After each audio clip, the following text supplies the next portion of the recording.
పిత పుత్ర పవిత్రాత్మనామమున ఆమెన్.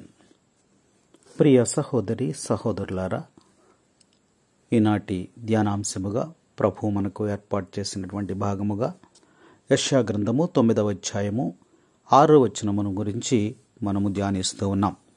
యెషయా ప్రవక్త యేసు ప్రభు యొక్క గుణగణములను గురించి ఆయనకు ప్రత్యేకముగా కొన్ని బిరుదులను ఇచ్చి ఉన్నారు. వాటిలో మనము క్రమముగా ధ్యానిస్తూ ఉన్నాం.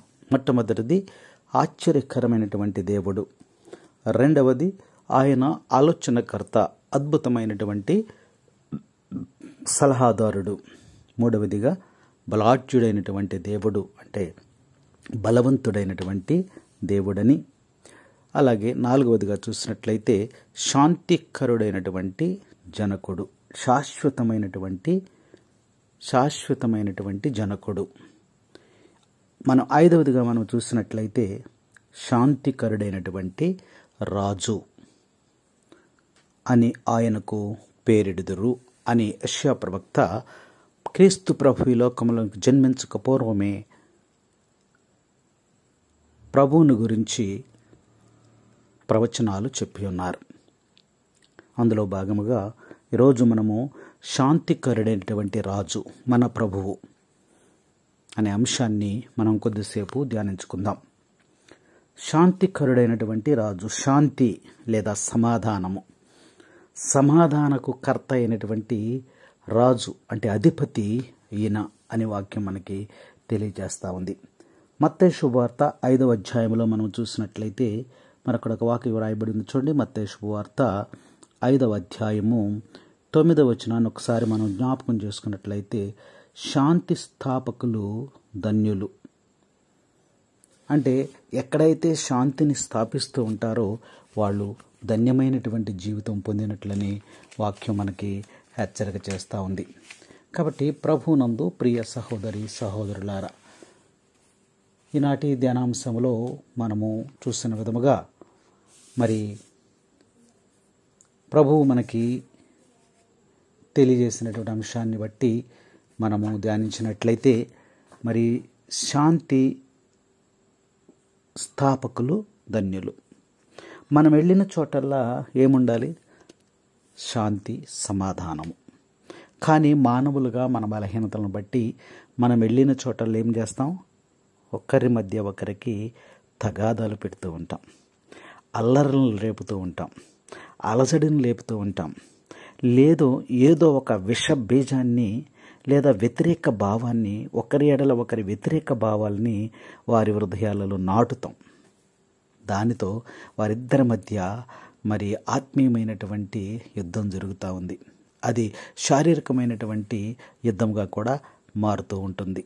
అందుకనే ప్రభు అంటూ ఉన్నారు, శాంతి స్థాపకులు ధన్యులు అంటున్నాడు. ఎందుకంటే ఆయన శాంతికరమైనటువంటి రాజు అని వాక్యం మనకి శాంతికరుడైనటువంటి రాజు. ఆయన ఎక్కడుంటే అక్కడ శాంతి, సమాధానము మనకి దయచేస్తాడు.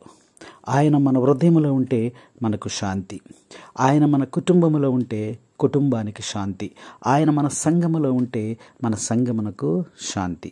ఆయన లోకమంతటికీ కూడా శాంతికరుడైనటువంటి రాజుగా ఈరోజు మరి యొక్క మన ధ్యానాంశంలో ప్రభుని గురించి మనం నేర్చుకుంటూ ఉన్నాం. అందుకనే దేవుని యొక్క ఆజ్ఞలను మనము పాటించిన వారమై జీవించాలి. ప్రభు అదే చెప్తూ ఉన్నాడు.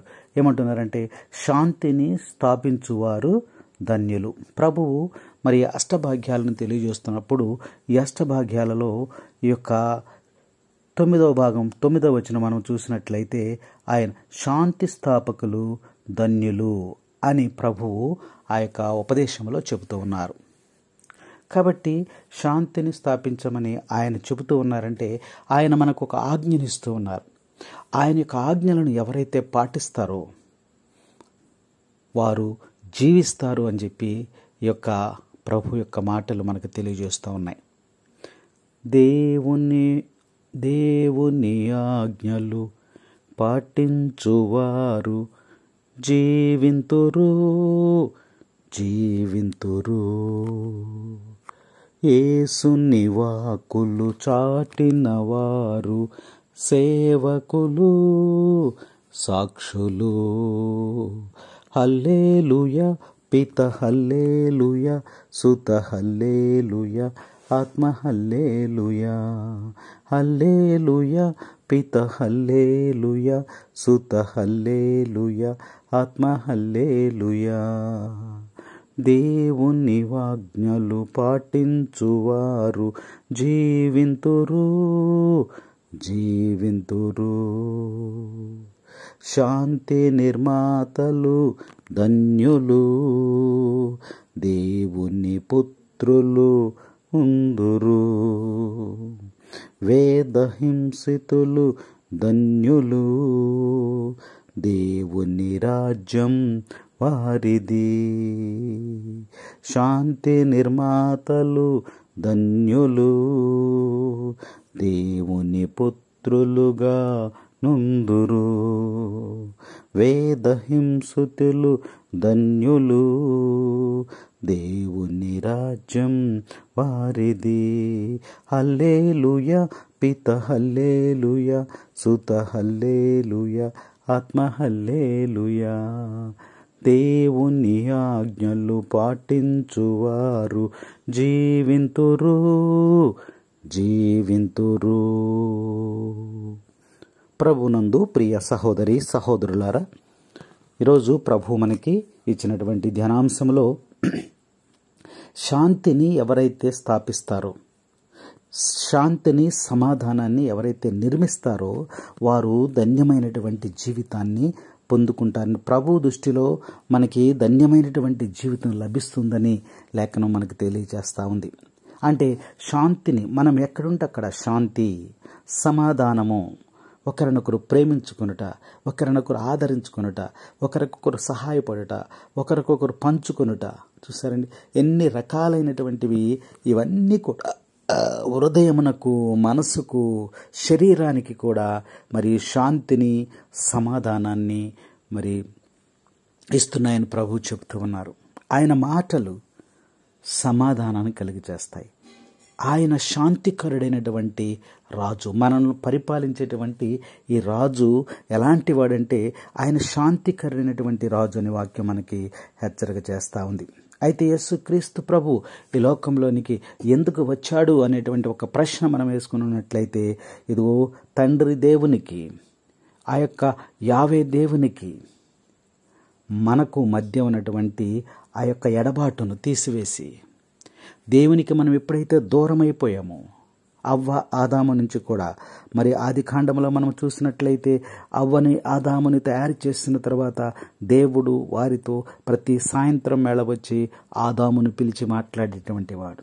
వారి మధ్య ఒక చక్కని అనుబంధం ఉంది, వారి మధ్య చక్కని అవగాహన ఉంది. వారు దేవునితో స్వరముతో మాట్లాడుతూ ఉండేవారు. ఎప్పుడైతే ఈ యొక్క అవ్వాదాములు పాపములోనికి వెళ్ళిపోయారో, దేవుని యొక్క ఆజ్ఞను తప్పిపోయారో, ఎప్పుడైతే దేవుని యొక్క మాటను జవదాటారో, తన యొక్క సొంత ఆలోచనను ప్రయోగించారో, సైతానికి ఎప్పుడైతే లోబడిపోయారో, సైతాన్ యొక్క మాటను ఎప్పుడైతే విన్నారో, అప్పుడు దేవునికి మానవునికి మధ్య ఎడబాటు వచ్చేసింది. అయితే సమాధానకర్త అయినటువంటి దేవుడు, సమాధానకర్త అయినటువంటి రాజు, శాంతికరైనటువంటి రాజు తండ్రి దేవునికిని ఇదిగో మానవునికి మధ్య ఉన్న ఆ యొక్క ఎడబాటును మార్చివేసి సమాధానము కలుగ చేయటానికి సమాధానకర్తగా, శాంతికరమైనటువంటి రాజుగా ఈ లోకములోనికి వచ్చాడని మనము ధ్యానిస్తూ ఉన్నాం. అయితే మరి పరలోకమందున్న వాటికిని, భూలోకమందున్న వాటికిని మధ్య సమాధానమైన కలుగ చేస్తున్నాడని లేఖనం మనకి తెలియజేస్తూ ఉంది. ఎందుకని? మానవునికి దేవునికి మధ్య అడ్డుగోడగా ఏముంది? పాపం అనేది ఉంది. ఈ పాపమునికి పరిష్కారమును దయచేసి ఈ యొక్క పాపమునకు మరి పాప సంకీర్తన ద్వారా మరి పశ్చాత్తాపపడటం వలన క్షమించమని దేవుని అడుగుట ద్వారా మనము ఆ యొక్క పాపము నుంచి విడుదల కలుగజేసి ఇదిగో దేవునితో సమాధానపరుస్తూ ఉన్నాడని ఈ యొక్క లేఖనం మనకి తెలియజేస్తూ ఉంది. అందుకనే వాక్యాలు మనం చూసినట్లయితే యెషయా గ్రంథంలో ఒక వాక్యాన్ని మనం ధ్యానించుకుందాం. యెషయా గ్రంథము 53వ అధ్యాయము 53వ అధ్యాయము 5వ వచనాన్ని ఒకసారి మనం జ్ఞాపకం చేసుకుందాం. 53వ అధ్యాయము 5వ వచనం చూడండి. కానీ అతడు మన తప్పిదముల కొరకు గాయపడెను, మన పాపముల కొరకు నలిగిపోయెను. అతడు అనుభవించిన శిక్ష ద్వారా మనకు స్వస్థత కలిగెను. అతడి పొందిన దెబ్బల ద్వారా మనకు ఆరోగ్యము చేకూరెను. ప్రభునందు ప్రియ సహోదరి సహోదరులారా, సమాధానార్థమై దేవునికి మానవునికి సమాధానము కలగచేయటానికి మనకు పడవలసినటువంటి శిక్షను ఆయన భరించాడని, ఆయన మీద పడిందని ఇక్కడ యెషయా ప్రవక్త మనకు స్పష్టంగా తెలియజేస్తున్నాడు. ఎన్ని బాధలు పొందాడు చూసారు. వాక్యంలో మనం చూసినట్లయితే ఆయన మరి ఆ కల్వరి గిరిపై ఆ యొక్క శిలువ భారాన్ని పొంది ఇదిగో మనకు రావాల్సినటువంటి శిక్షను మరి మన తప్పిదముల కొరకు ఆయన గాయపడ్డాడు, మన పాపముల కొరకు ఆయన నలిగిపోయాడు. అంటే దేవునికి మానవునికి మధ్య ఉన్నటువంటి ఆ పాపమును తొలగించటానికి, ఆ పాప భారాన్నంతా కూడా మానవాళి యొక్క పాప భారాన్నంతా కూడా ఆయన మోస్తూ ఆయన మరి తన యొక్క ప్రాణమును విడిచిపెట్టాడని లేఖనం మనకి తెలియజేస్తూ ఉంది. ఎందుకంటే వాక్యాలు మనకు చక్కగా తెలియజేస్తూ ఉన్నాయి. అలాంటి ప్రభువుని మరి మనము పూజలో పాల్గొన్నప్పుడు కూడా మనము ఆ యొక్క పూజలో మనం చెప్తూ ఉంటాం, గురువు మనకి చెబుతూ ఉంటారు, మీకు శాంతిని అనుగ్రహించుచున్నాను అని చెప్పినప్పుడు మనం ఏమి చెప్తాం? ఆమేన్ అని అంటాం. తర్వాత ప్రభు యొక్క శాంతి మీతో ఉండునుగాక అని గురువు అన్నప్పుడు మీ ఆత్మతో ఉండునుగాక, ఒకరికొకరు సమాధానమును తెలుపుకొందుము అంటారు. సమాధానకర్త, ఆ యొక్క సమాధానకర్తని, శాంతికరటువంటి రాజుని గురువు ద్వారా మానవాళికి అందించబడుతూ ఉంది. ఆ శాంతిని మీకు అనుగ్రహించుచున్న అంటే దేవుని వద్ద నుంచి వచ్చినటువంటి శాంతిని గురువు ద్వారా మనకు అందించబడుతూ ఉంది. అందుకని సర్వేశ్వరుని యొక్క గొర్రెపిల్ల లోకం యొక్క పాపములను పరిహరించు ప్రభువా మాకు దయచూపుము. సర్వేశ్వరుని యొక్క గొర్రెపిల్ల లోకం యొక్క పాపములను పరిహరించు ప్రభువా మాకు దయచూపుము.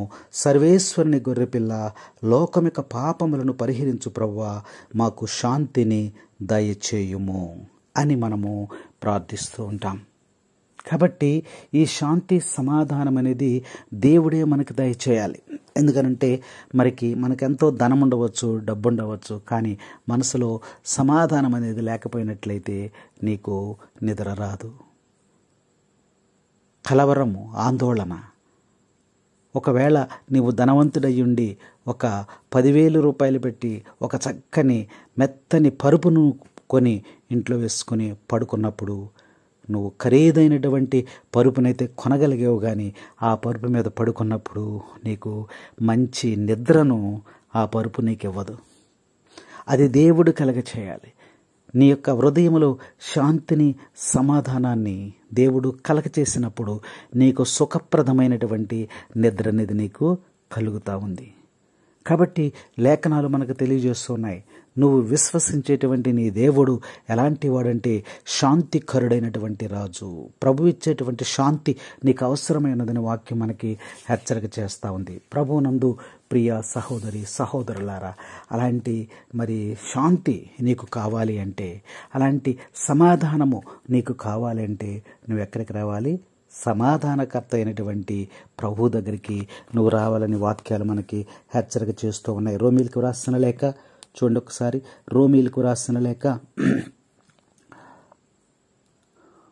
15వ అధ్యాయము 33వ వచనాన్ని ఒకసారి మనము జ్ఞాపకం చేసుకుందాం. చూడండి 33వ వచనం.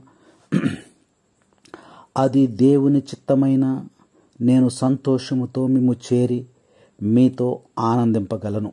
సమాధానకర్తయగు దేవుడు మీ అందరితో ఉండునుగాక. ఆమేన్. ప్రభునందు ప్రియ సహోదరి సహోదరులారా, ఇక్కడ రోమును చూచటానికై పౌలు ఇక్కడ ఆలోచన చేస్తున్నటువంటి యొక్క సందర్భంలో అక్కడ జరిగినటువంటి ఆ యొక్క సన్నివేశమును బట్టి ఆ యొక్క 32వ వచనములో రాయబడి యొక్క రోమిలకు రాయబడినటువంటి ఆ యొక్క లేఖలో ఏమంటున్నారంటే, అది దేవుని చిత్తమైతే నేను సంతోషముతో మేము చేరి మీతో ఆనందిస్తాను. నువ్వు ఆనందంగా జీవించాలంటే అది దేవుని చిత్తమై ఉన్నది. నీ హృదయంలో శాంతి సమాధానము, ఏ విధమైన కలవరము కానీ భయము కానీ లేకుండా నీకు శాంతి సమాధానాలు నీ హృదయంలో కలగాలి అని అంటే అది దేవుని చిత్తమై ఉన్నది అనే లేఖనం మనకు తెలియజేస్తూ ఉంది. కాబట్టి నీకెంత ఆస్తున్నా, ఎంత సంపద ఉన్నా, ఎంత అధికారం ఉన్నా, నీకు ఎన్ని రకాలైనటువంటి ఈ లోకపు ఆడంబరాలు నీకు ఎన్ని ఉన్నప్పటికీ కూడా నీకు శాంతి సమాధానం లేకపోయినట్లయితే నీకున్నవన్నీ కూడా వ్యర్థమే. అందుకనే వాక్యం మనకి సెలవిస్తూ ఉంది. 16వ అధ్యాయము 20వ వచనంలో ఒకసారి చూడండి. రోమీయులకు రాసిన లేఖ 16వ అధ్యాయము 20వ వచనం. మన సమాధానమునకు మూలమగు దేవుడు త్వరలో సైతానును మీ పాదముల క్రింద చితక తొక్కును. మన ప్రభు యేసుక్రీస్తు అనుగ్రహము మీకు తోడగునుగాక. ఆమెన్. ఇక్కడ వాక్యంలో మొదటి భాగంలో చూడండి, మన సమాధానమునకు మూలమెవరు? దేవుడు. Praise the lord, praise the lord. ప్రభునందు ప్రియ సహోదరి సహోదరులారా, నీలో సమాధానము కావాలంటే, నీలో శాంతి కావాలంటే ఎదుగో నువ్వు ప్రభు దగ్గరికి రావాలి. ఆయనే మూలమని వాక్యం మనకి హెచ్చరిక చేస్తూ ఉంది. సంతోషమే సమాధానమే, సంతోషమే సమాధానమే, చెప్పనాశక్యమైన సంతోషం, చెప్పనాశక్యమైన సంతోషం. ఈ సంతోషము నీకు కావలెనా? ఈ సంతోషము నీకు కావలెనా? నేడే యేసు నొద్దకు రమ్ము, నేడే యేసు నొద్దకు రమ్ము. సంతోషమే సమాధానమే, సంతోషమే సమాధానమే, చెప్పనాశక్యమైన సంతోషం, చెప్పనాశక్యమైన సంతోషం. నిత్య సమాధానం నీకు కావలెనా? నిత్య సమాధానం నీకు కావలెనా? నేడే యేసు నొద్దకు రమ్ము, నేడే యేసు నొద్దకు రమ్ము. సంతోషమే సమాధానమే, చెప్పనాశక్యమైన సంతోషం. ప్రభునందు ప్రియ సహోదరి సహోదరులారా, ఈ యొక్క ఆనందం, ఈ యొక్క సంతోషం మరి మనకి కావాలి అనంటే నీ హృదయంలో ఏముండాలి? శాంతి సమాధానం ఉండాలి. శాంతి సమాధానం. ఈ లోకమంతా కూడా కలవరపడుతూ ఉంది, ఈ లోకమంతా కూడా భయపడుతూ ఉంది, ఈ లోకమంతా కూడా ఆందోళన చెందుతూ ఉంది. ఎందుకు అంటే మానవునికి ఉన్నటువంటి ఈ యొక్క బలహీనత, ఆశల వలయంలో పడి ఈ లోకములో లోకానుసారముగా జీవిస్తున్నప్పుడు, కంటి చూపును బట్టి ఆ యొక్క ఆలోచనల ప్రకారము నడుస్తూ ఉన్నప్పుడు ఇదిగో ఈ యొక్క సంతోషాన్ని, ఆనందాన్ని, సమాధానాన్ని, శాంతిని మానవుడు కోల్పోతూ ఉన్నాడు. అందుకనే తిరిగి అది పొందుకోవాలి అంటే అది కేవలము దేవుని వద్ద మాత్రమే ఉన్నదని ఇక్కడ రోమీయులకు లేఖలో ప్రభు మనకి తెలియజేస్తున్నారు. ఏమిటది? మన సమాధానమునకు మూలమగు దేవుడు. మనకి శాంతి సమాధానము, మన హృదయములో నెమ్మది కలగాలి అంటే, మన హృదయములో సమాధానము కలగాలంటే, మన హృదయములో శాంతి కలగాలి అంటే దానికి మూలం ఎవరు? నీ డబ్బు, నీ అధికారము, నీ స్నేహితులు, నీ బంధువులు, నీ ఇరుగు పొరుగు, వీళ్ళు ఎవ్వరు కాదంట. ఎవరు? దేవుడు. Praise the lord, praise the lord. ప్రభునందు ప్రియ సహోదరి సహోదరులారా, అలాంటి సంతోషము, ఆనందం పొందటానికి నువ్వు ప్రభు దగ్గరికి రావాలని వాక్యం మనకి హెచ్చరిక చేస్తూ ఉంది. ఇంకొక వాక్యాన్ని మనం ధ్యానించుకుందాం. 1 కొరింథీయులకు రాసిన లేఖ, కొరింథీ ప్రజలకు రాసినటువంటి మొదటి లేఖలో 14వ అధ్యాయంలో మరి 33వ వచనాన్ని ఒకసారి మనము జ్ఞాపకం చేసుకుందాం. చూడండి, 33వ వచనం. ఏలయన క్రమరాహిత్యమునకు కాక సమాధానముకే దేవుడు కర్త. Praise the lord, praise the lord. ఇక్కడ వాక్యంలో మనం చూసినట్లయితే సమాధానమునకు కర్త ఎవరంట? నువ్వు విశ్వసించేటువంటి దేవుడు, నువ్వు నమ్మినటువంటి దేవుడు, నువ్వు ఆరాధించేటువంటి యేసయ్య, నువ్వు మహిమపరిచేటువంటి యేసయ్య. ఈరోజు వాక్యంతో దేవుడు మనతో మాట్లాడుతూ ఉన్నాడు. ఏమంటున్నాడంటే సమాధానకర్తను నేనే.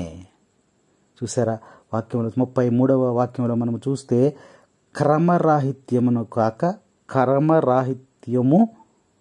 నాకు కాక సమాధానమనికే దేవుడు కర్త. క్రమరాహిత్యం, ఇండిసిప్లైన్, దానికి దేవుడు కాదు కారణం. దేవుడు దేనికంట? సమాధానము మాత్రమే, శాంతిని ప్రసాదించటానికే, సమాధానాన్ని దయచేయటానికే ఆయన కర్త ఉన్నాడు. క్రమరాహిత్యమైనటువంటి విధానం మనలో కనిపిస్తూ ఉంటుంది. మనలో ఒక డిసిప్లిన్ అనేది ఉండదు. మన జీవితం అంతా కూడా ఎలా ఉంటుందంటే ఆ సమయానికి ఎప్పటికప్పుడే మారిపోతూ ఉంటుంది, ఆశలను బట్టి మారిపోతూ ఉంటుంది. కానీ దేవుడు అలాంటి వాడి కాదు. ఏమంటున్నాడంటే ఆయన మరి సమాధానమునకు దేవుడే కర్త.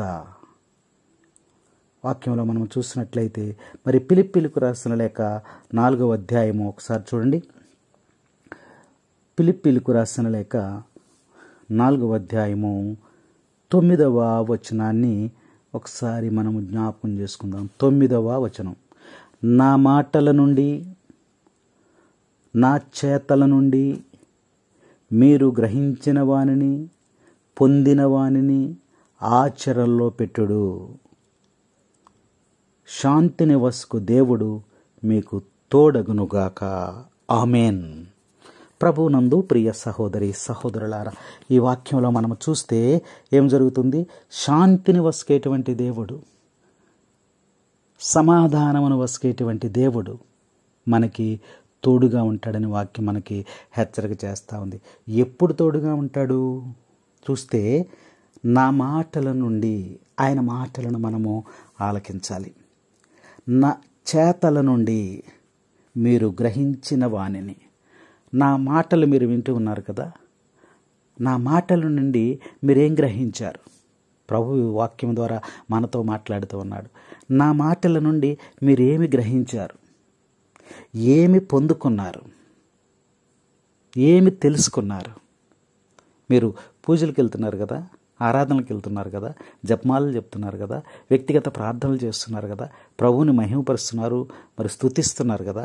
అయితే నా నుండి మీరేమి నేర్చుకున్నారో దానిని మీరు ఆచరణలో పెట్టండి. కేవలము నోటి మాట ద్వారా సరిపోదు, క్రియలలో చూపించాలి. అందుకనే ప్రభు చెప్తా ఉంటాడు ఏమిటంటే, నేను ప్రేమ గలవాడను అని చెప్పుకున్నంత మాత్రాన నువ్వు ప్రేమ గలవాడు బాబు. ఆ ప్రేమ అనేది ఎందులో కనపడాలి? నీ చేతలలో, నీ క్రియలలో ఆ ప్రేమ కనపడాలి. అప్పుడే నువ్వు ప్రేమ కలవాడవని అర్థమవుతా ఉండదు. కాబట్టి ప్రతి విషయంలో కూడా ఆ ఉన్నటువంటి ఆ యొక్క అంశం అనేది క్రియలలో కనిపిస్తూ ఉండాలి. అందుకనే ప్రభు అంటున్నాడు, నా మాటలలో నుంచి మీరేమి నేర్చుకున్నారు, నా నుండి మీరేం పొందుకున్నారు, ఆ పొందుకున్నటువంటి వాటిని ఆచరణలో మీరు పెట్టండి. పెట్టినప్పుడు ఆ యొక్క శాంతిని వసుకేటువంటి దేవుడు నీకు ఎల్లప్పుడూ కూడా తోడుగా ఉంటాడని వాక్యం మనకి హెచ్చరిక చేస్తూ ఉంది. కాబట్టి ప్రభునందు ప్రియ సహోదరి సహోదరులారా, ఈరోజు మనము ప్రభు యొక్క వాక్యాన్ని మనము ధ్యానిస్తూ ఉన్నాం. ఈ ధ్యానించేటువంటి క్రమములో ఈరోజు శాంతికరైనటువంటి రాజు మనకి, నేను శాంతికరైనటువంటి రాజుని అని ప్రభువు తనకు తానుగా మనకి ఎరికపరుచుకుంటూ ఉన్నాడు. కాబట్టి ఆ యొక్క శాంతికరైనటువంటి రాజు నీకు ఎల్లప్పుడూ కూడా తోడుగా ఉంటానని చెప్తూ ఉన్నాడు. ఎప్పుడు మనకు తోడు ఎప్పుడు అవసరమై ఉన్నది? మనము ఆపదలో ఉన్నప్పుడు, అనారోగ్యంలో ఉన్నప్పుడు, అస్వస్థతలో ఉన్నప్పుడు, బాధల్లో ఉన్నప్పుడు, శోధనలో ఉన్నప్పుడు, మరి బలహీనతలో ఉన్నప్పుడు, లేవలేని స్థితిలో ఉన్నప్పుడు, ఒక మంచి ఆలోచన అవసరమైనప్పుడు మనము దేవుని వద్దకు వచ్చి దేవుని మీద ఆధారపడుతూ ఉంటాం. ఆయన అడుగుతూ ఉంటాం, ప్రభువా నాకేంటి శోధన, నాకేంటి బలహీనత, నాకేంటి సమస్య అని మనం ప్రభువుని అడుగుతూ ఉంటాం.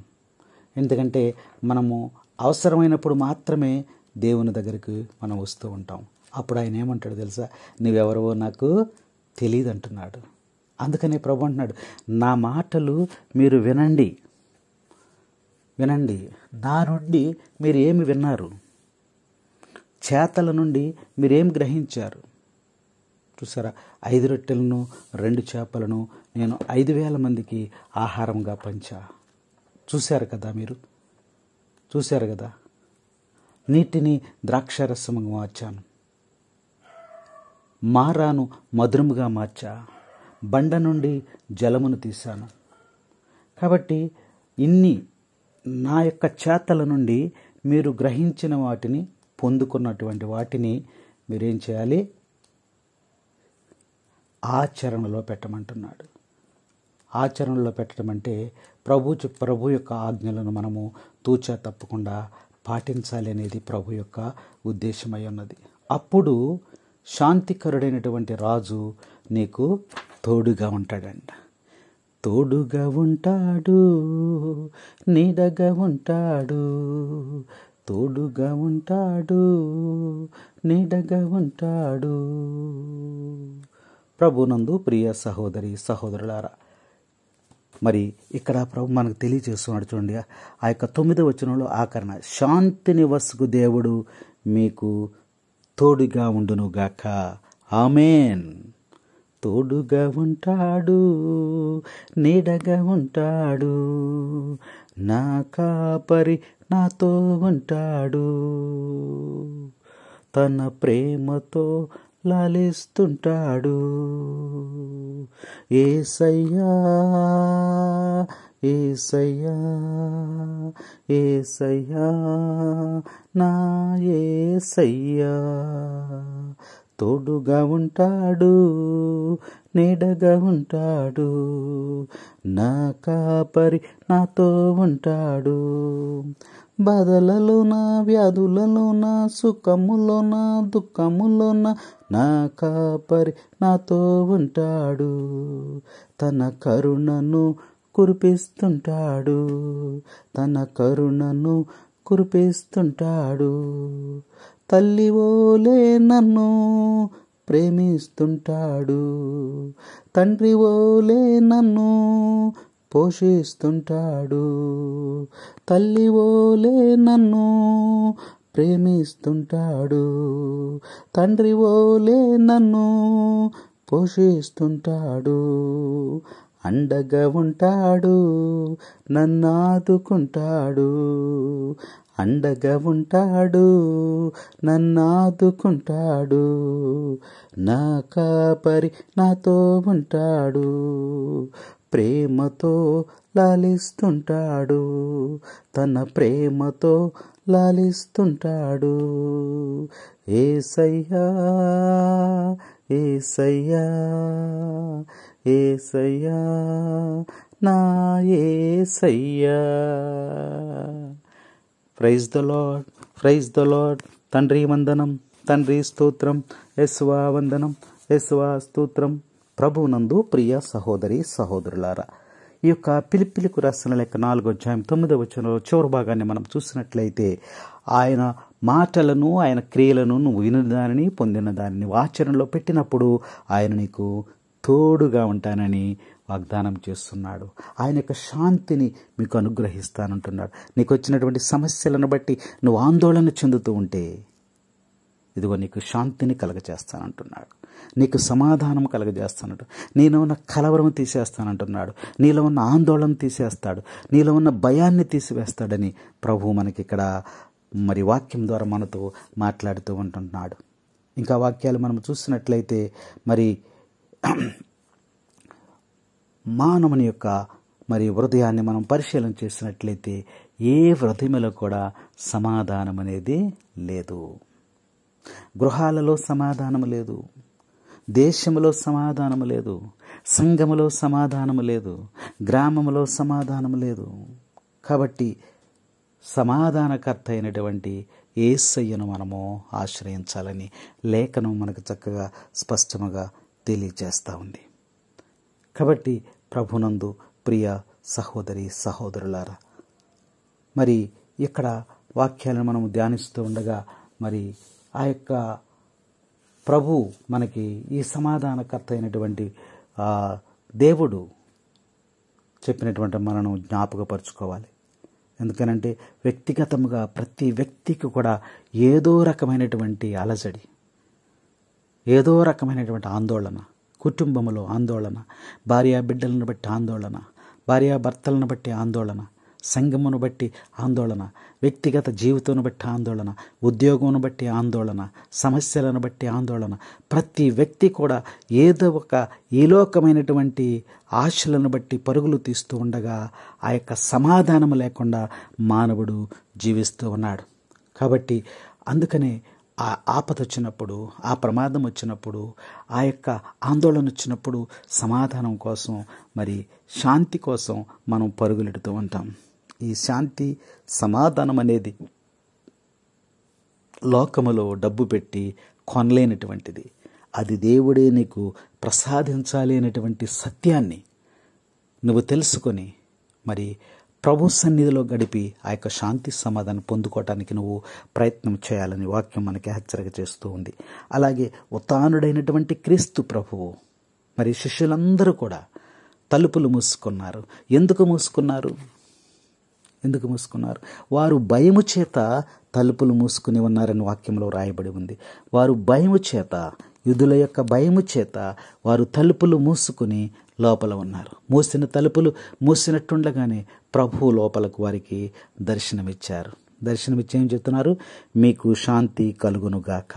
3 సార్లు చెప్పారు, మీకు శాంతి కలుగునుగాక. ఈ శాంతి, ఈ సమాధానం అనేది మానవునికి ఎప్పుడు అవసరమవుతుంది? మనిషి ఆందోళనలో ఉన్నప్పుడు, మనిషి కలవరపడుతూ ఉన్నప్పుడు, నీవు భయపడుతూ ఉన్నప్పుడు. మానవుడు ఎప్పుడూ భయపడుతూనే ఉంటాడు. ఎలా భయపడతాడు మానవుడు? ఎలా భయపడతాడని ఆలోచన మనం చేసినట్లయితే జరిగినటువంటి విషయాలను తలంచుకుని భయపడుతూ ఉంటాడు. జరిగిపోయినటువంటి విషయాలను జ్ఞాపకపరుచుకుని భయపడుతూ ఉంటాడు. జరుగుతున్నటువంటి విషయాల గురించి భయపడుతూ ఉంటాడు. జరగబోయేటువంటి విషయాలను తలంచుకుని భయపడుతూ ఉంటాడు. అంటే టోటల్గా ఈ మానవుడు భయపడుతూనే ఉంటున్నాడు, కలవరపడుతూనే ఉంటున్నాడు, ఆందోళన పడుతుంటూనే ఉంటున్నాడు. అన్నీ ఉన్నాయి. భార్య ఉంది, బిడ్డలున్నారు, భర్త ఉన్నాడు, సంపదలు ఉన్నాయి, ఉద్యోగాలు ఉన్నాయి, వ్యాపారాలు ఉన్నాయి, అన్ని రకాల ఇల్లు ఉంది, వాకిలు ఉంది, కారు ఉంది, బంగళాలు ఉన్నాయి, సమస్తము కూడా ఉన్నాయి. అయినప్పటికీ కూడా మనిషి ఆందోళనకి గురవుతూ ఉన్నాడు. సమాధానం లేదు. అందుకనే ప్రభువు చెబుతూ ఉన్నాడు, మానవుడు సమాధానం కోసము ఆరాటపడుతూ ఉన్నాడు. ఆ సమాధానం నీకు ఎక్కడ దొరుకుతుందంటే నువ్వు ఎక్కడా కూడా నీకు సమాధానం అనేది దొరకదు. సంతోషం ఎక్కడ ఉందని, సమాధానమెచట నాకు దొరికేనని. సంతోషం ఎక్కడ ఉందని, సమాధానమెచట నాకు దొరికేనని. జగమంతా వెదికాను, జనులందరినడిగాను, జగమంతా వెతికాను, జనులందరినడిగాను, చివరికది నీలోనే కనుగొన్నాను, చివరికది నీలోనే కనుగొన్నాను. ఎంత మంచి దేవుడవయ్యా యేసయ్యా, చింతలన్నీ తీరేనయ్యా నిన్ను చేరా, నా చింతలన్నీ తీరేనయ్యా నిన్ను చేరా. ప్రభునందు ప్రియ సహోదరి సహోదరులారా, ఈ సమాధానం కోసము లోకములో ఎక్కడెక్కడో తిరుగుతూ ఉంటాం. కానీ సమాధానకర్త అయినటువంటి యేసయ్యను విశ్వసించాలి. ఆయనను నీ గృహములోనికి, నీ హృదయంలోనికి, నీ సంఘములోనికి, నీ కుటుంబంలోనికి నువ్వు ఆహ్వానించి నువ్వు సమాధాన కర్త అయినటువంటి దేవుణ్ణి నువ్వు ఆశ్రయించినట్లయితే నీకు శాంతి సమాధానం అది లభిస్తుందని ప్రభు యొక్క శాంతికరుడైనటువంటి రాజు మనకి ఈరోజు హెచ్చరిక చేస్తూ ఉన్నాడు.